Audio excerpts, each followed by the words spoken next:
And okay, now there's someone coming. I have to abort.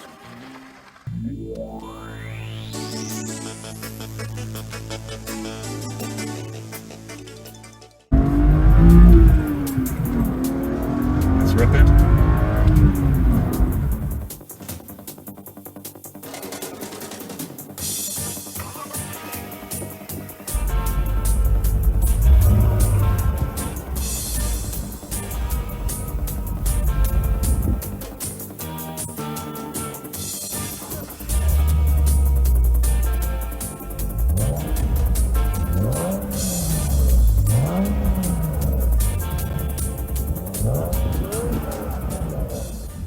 Good morning, this is Phil from Auto House BMW Naples, Florida once more. Second take now on this review. The first one, I had to stop because it was just too many onlookers lurking around, bothering me, and it's just ridiculous here because trying to find some space and time with no people around is just a task. Anyway, we are here now again on another day, hopefully with no disturbance. And where did I leave off from last time? We were gonna jump right into this 1998 BMW E36 323 Ti in bright red. And what can I say about it? It was introduced back in 1994 as E36 compact version of the E36 sedan. Like I said, look at this. This is ridiculous. I mean, okay, there's no people around, but I really do have to worry about being attacked by a flock of birds here. I mean, I can hear them. They're like everywhere, just lurking in the trees nearby. This is just, see, there they are, two of them. Okay, that's enough about animal rants. Let's get back into this. And yes, so the E36 compact was introduced in 1994.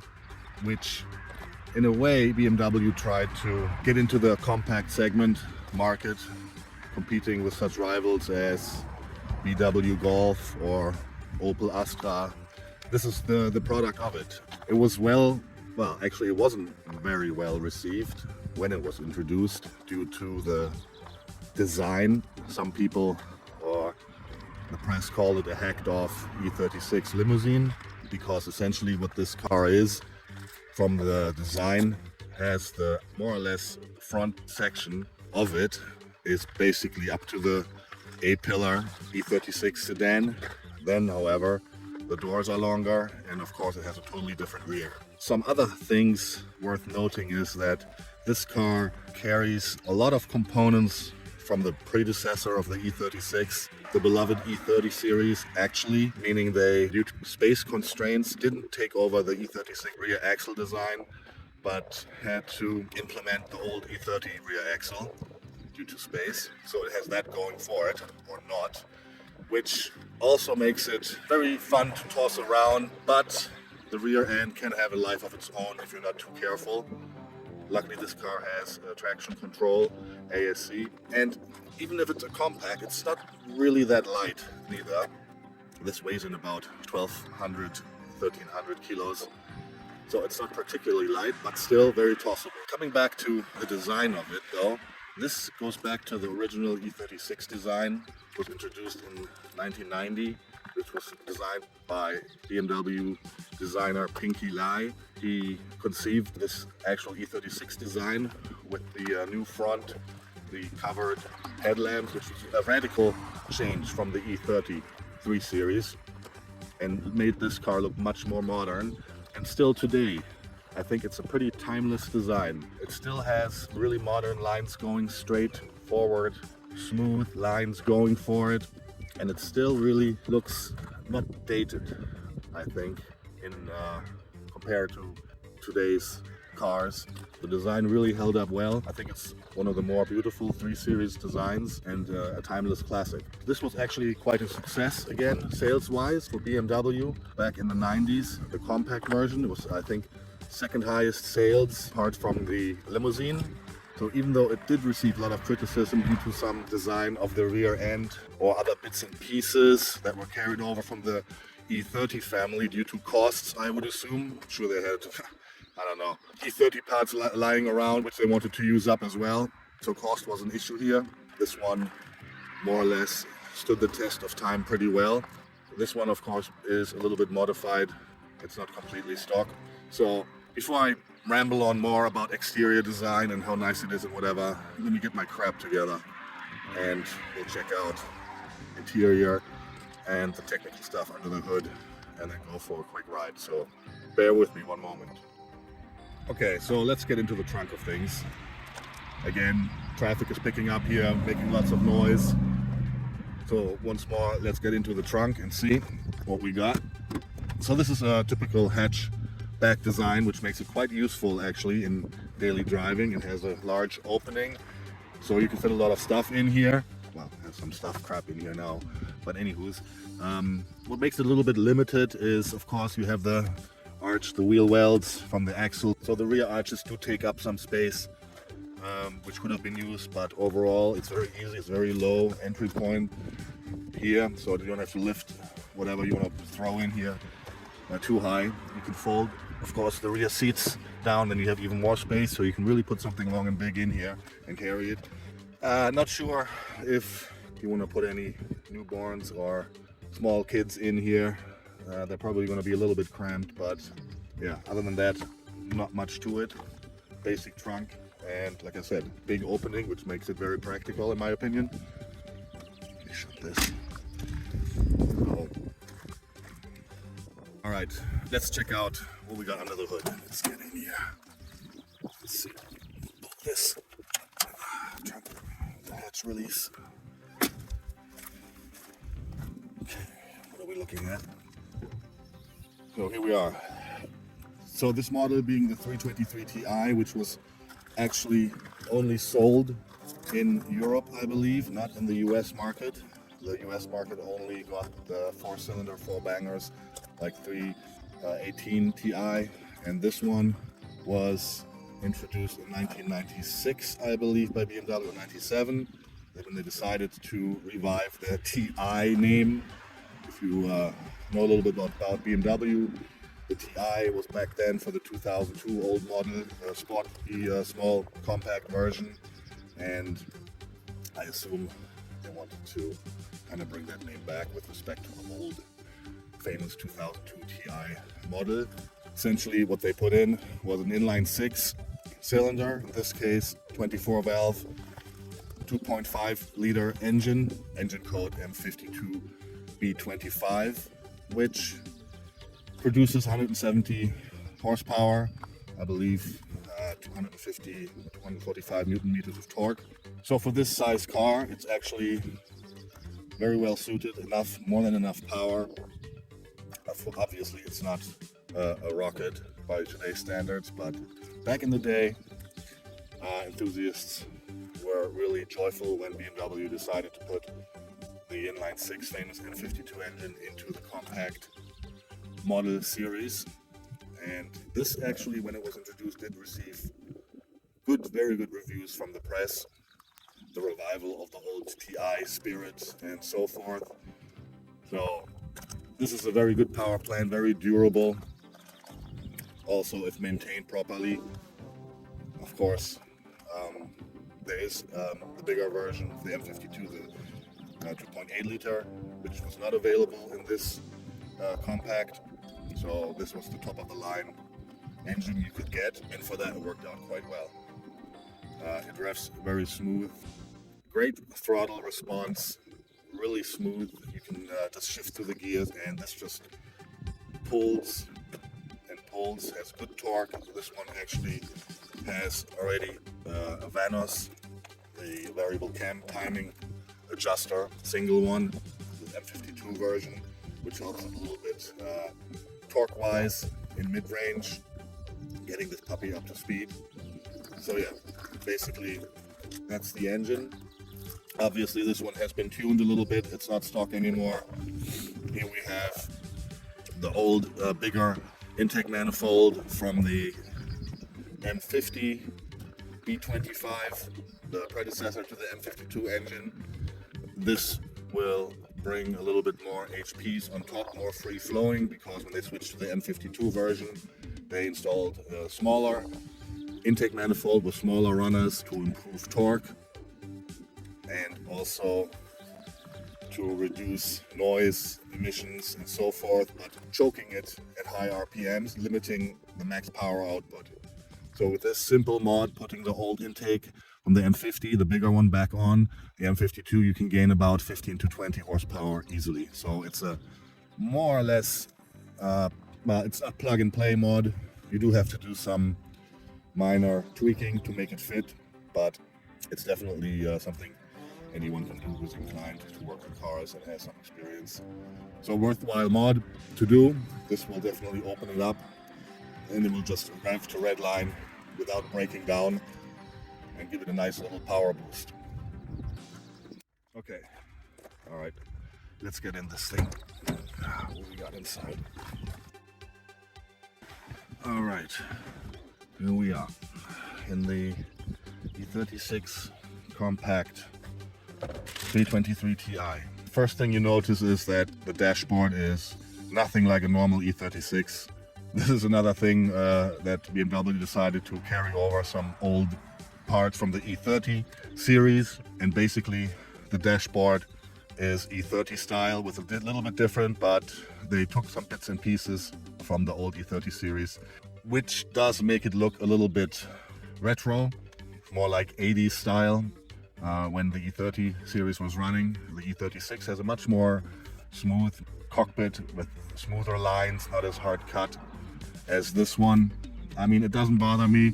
It kind of, like I said, has this retro look to it. I mean, material wise, it held up against time. There's no cracks or anything. The material overall, okay, is not as good as in the normal E36, so there was some cost savings, obviously, for the E36 compact models by BMW to be able to sell it at a lower price, entry-level car for, you know, people that wanted to get into the BMWs and they wanted to get some of the Golf GTI or Golf or Opel Astra customers and get them into BMWs. So obviously there were some cost-cutting measures. Other than that, very nice 5-speed shifter here, crisp and mechanical shifts, a little bit notchy, but that's how I like it. Gauge-wise, yeah, basic stuff. BMW, very clean overview. You got your fuel gauge, you got your tach, and you got your speedo and water temperature. That's more or less it. Nice sport steering wheel with the M badge, not too thick, lies very good in your hands. What else? Yeah, we have this nice old school retro pull push switch for the lights. Very mechanical feel to this. This is also something that was exactly carried over from the E30 model. Close this door. Other than that, materials, yeah, there's some plastic, but other than that, yeah, looking very nice. This one having a completely black interior headliner, and the sport seats with the nice bolsters here, which are in pretty good condition. Actually, they were reworked at one point, new bolstered, and because usually they do have this issue where they rub or they wear on the edge here or have a hole here, people sliding in and out. So these were redone. Yeah, climate control wise, it has AC, very basic setup, just the fan speed, temperature dial, and where you want the airflow to go. So nothing much to this. Plus a little small onboard computer which shows the average fuel mileage and rest kilometers, what's left. Not much to this. So very, very analog driving, which I like. Not any screens or to distract you. This is just purely about driving and nothing else. In the back, well, it does have two back seats. You can actually supposedly fit 3 people in here. I don't know. I mean, you can put your Canadians back there, but they're probably not going to be too happy. I mean, the leg room is not huge. I mean, for kids it's okay. Adults, okay, you could probably fit 2 in here, but not for long trips. For space-wise, storage, you have this armrest, you have a small storage bin here. You can't put too much in here. Okay, you have a glove box, also standard. You can probably put a small Walter PPK in here or some other stashing of narcotics. You do have some space down here, which is convenient to put some stuff, and also a small storage bin here open. There, that's probably only good for stashing some, like I said, narcotics or any drug of your choice. Some small pockets on the sides here to fit. I don't know if you can fit a small pistol in here, but we'll figure it out. It does have this small square space, which actually makes a perfect cup holder, or at least for a small soda can, which fits perfectly in here. Because this car obviously doesn't really have cup holders. Back in the day, you know, you were not supposed to drink and drive. You're supposed to concentrate on driving. Ashtray, standard of course. Yeah, okay, people still smoked in the 90s, I guess. Rear view mirror, auto dimming mirror actually. And well, you got your little mirror here. Cocaine mirror, also for the passenger. So this car was actually pretty well equipped for its, let's say, budget E36 compact version, but being top of the line 323 Ti, it was more or less fully optioned. It doesn't have a sunroof, which I like. I don't really need it. Don't have issues with leaking, so that's perfectly fine with me. So yeah, let's start this thing up and see how it drives. Okay, it starts right up as it should. So basically, okay, this one is does have different. Okay, music down. This one has different camshafts installed, more aggressive cams. So it does have a little bit rougher idle, but it does give it a good power boost in conjunction with the installed M50 manifold. Let me get my seatbelt on. Okay, here we go. So beautiful inline six sound. That's very nice. So let's get going here. Like I said, very easy to drive. The steering is for what it is. Pretty light actually, but very direct. So it's very tossable car. Let's see if anyone is coming here. Let's take off.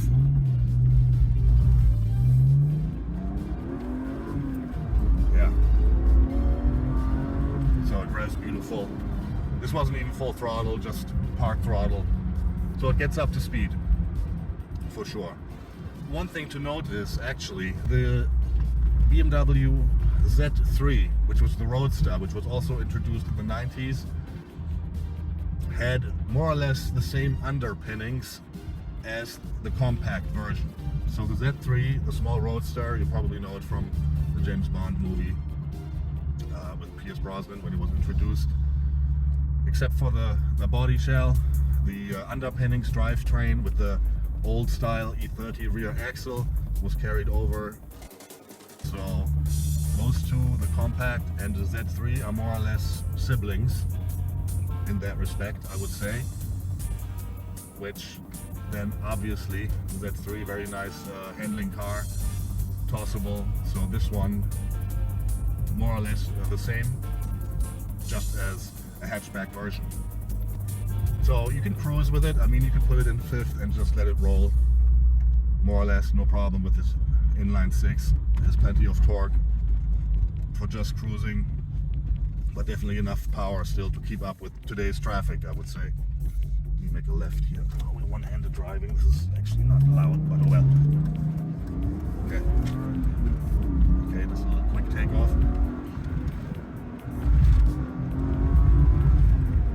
So it picks up very good. I mean, you can really go through the gears in this, no problems.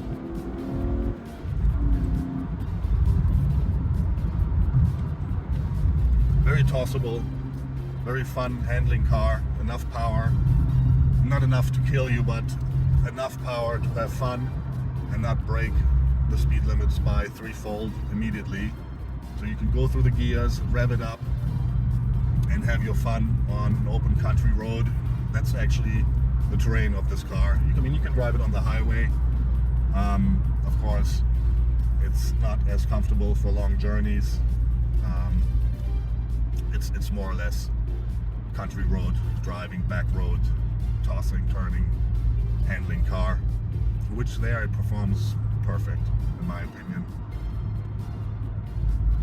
And considering the age of the engine and fuel consumption, if you're driving like Miss Daisy, you can pretty much get it to around 9-8 liters per 100 kilometers if you don't rev it too high and just let it cruise and roll if you want. But of course this car with this engine, it's just calling for revs to be pushed, and that's the whole fun of it. So self-discipline is very difficult in this car to keep the revs down. So essentially you're going to end up with a average fuel consumption of roughly between 9 and 10 liters of 100 kilometers, which is still pretty good considering.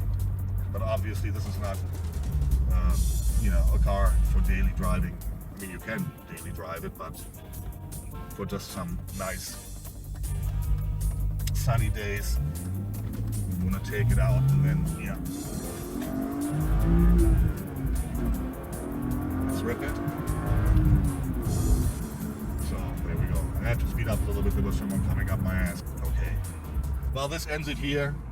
Just a quick tour of the E36 323 Ti compact. Thanks for watching, and see you next time.